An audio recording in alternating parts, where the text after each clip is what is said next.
Hello दोस्तों, welcome back to the channel Srishti study point. और यहाँ पर मैं बात कर रही हूँ, यहाँ पे आपको दिख रहा होगा सुप्रीम कोर्ट जाएगा यूपीएचईएससी। यहाँ पे बात हो रही है यूपीएचईएससी।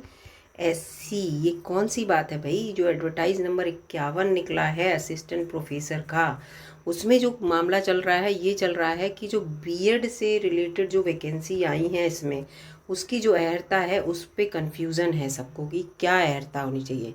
उसके लिए किसी ने रिट डाली थी, तो हाई कोर्ट का जो फैसला आया है उसको चुनौती देगा ये यूपीएचईएससी की कैसे इसको निपटारा किया जाए। इसमें देखिए पूरा लिखा हुआ है यहाँ पे, पूरा मैं आपको ब्रॉड करके यहाँ पे दिखा रही हूँ कि प्रदेश के, देखिए यहाँ पे पूरा है, प्रदेश के अशासकीय सहायता प्राप्त ये महाविद्यालयों में जो विज्ञापन संख्या 51 के तहत बीएड विषय के लिए जो असिस्टेंट प्रोफेसर का जो उसमें पूरी वैकेंसी थी सारे सब्जेक्ट की, उसमें बीएड के लिए भी थी, तो उसकी जो अहर्ता थी उसको लेकर उच्च न्यायालय की ओर से जारी आदेश की उत्तर प्रदेश जो उच्चतर शिक्षा सेवा चयन आयोग यानी कि यूपीएचईएससी सुप्रीम कोर्ट जाने की चुनौती देगा, क्योंकि आयोग की ओर से जल्द ही सुप्रीम कोर्ट में याचिका डाली जाएगी।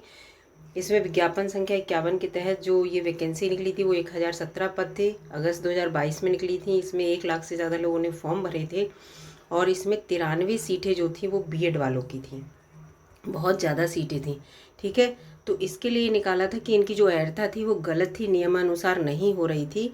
तो एक अभ्यर्थी ने पिछले दिनों हाई कोर्ट में एक याचिका दायर की, तो उसमें जो है उसमें ये कहा कि जो एनसीटीई से आप वाकिफ़ होंगे, इसकी नियमानुसार जो है जो मानक हैं उसके अनुसार बीएड की अहर्ता उसमें नहीं दी गई थी। जो उसका पूरा जो इन्फॉर्मेशन बुलेटिन आया था, अहर्ता आई थी कि बीएड वाले जो हैं वो कौन से सब्जेक्ट में भरेंगे, उसकी क्या क्या क्वालिफिकेशन होनी चाहिए, उससे रिलेटेड वो गलत आई थी, ये कह रहे हैं, है ना, कि बीएड वालों के लिए पढ़ाने के लिए इनका कहना ये है कि इसमें जो है वो ये जो है बीएड ज़रूर करा होना चाहिए व्यक्ति, और उसके साथ साथ वो एमए एजुकेशन से किया हो जाना चाहिए, ये है। लेकिन उन्होंने ऐसा नहीं दिया था, तो इसलिए गलत है कि बीएड पढ़ाने वाला बीएड क्यों नहीं करा होगा, इससे रिलेटेड था। तो इसमें यही डाला है, तो पूरा आदेश आया है कि हाई कोर्ट का, तो इस पर पुनर्विज्ञापन करने को कहा है, और ये कहा है कि जो लोग फीस जमा कर चुके हैं, जिनने आवेदन किया है, उनके पैसे वापस कर दिए जाएं।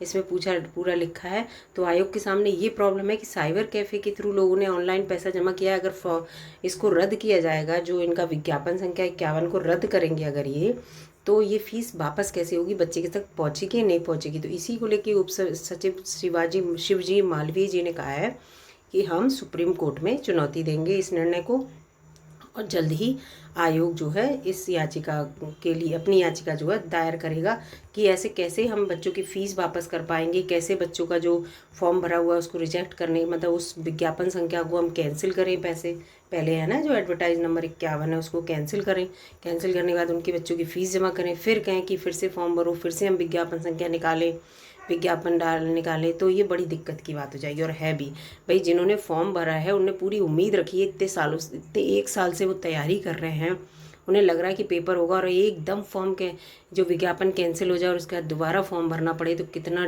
डीमोटिवेशन होगा, है ना। लेकिन दूसरे पक्ष में ये भी बात सही है कि बीएड के लिए जो क्वालिफिकेशन है वो गलत थी, तो उसको सही भी होना ज़रूरी है ना। तो ये सब बातें जो हैं वो चल रही हैं इस समय यूपीएचईएससी में, लेकिन परीक्षा की कोई बात नहीं चल रही है दोस्तों। तो परीक्षा जो है पता नहीं कब तक होगी, इसका कोई पता नहीं है। अब ये देखिए केस फंस गया, अब जब तक ये सॉल्व नहीं होगा तब तक तो मुझे लग नहीं रहा कि परीक्षा होगी। ठीक है, लेकिन आप अपनी तैयारी करते रहिए, पूरा विश्वास बनाए रखिए, कभी ना कभी परीक्षा अवश्य होगी, और जिन्हें जॉब की ज़रूरत है वो कंटिन्यू पढ़ते रहें। वीडियो अगर सही लगी हो आपको और जो ऑथेंटिक न्यूज़ लगी हो तो लाइक कीजिएगा, और चैनल पर नए हो तो सब्सक्राइब कीजिएगा। धन्यवाद दोस्तों।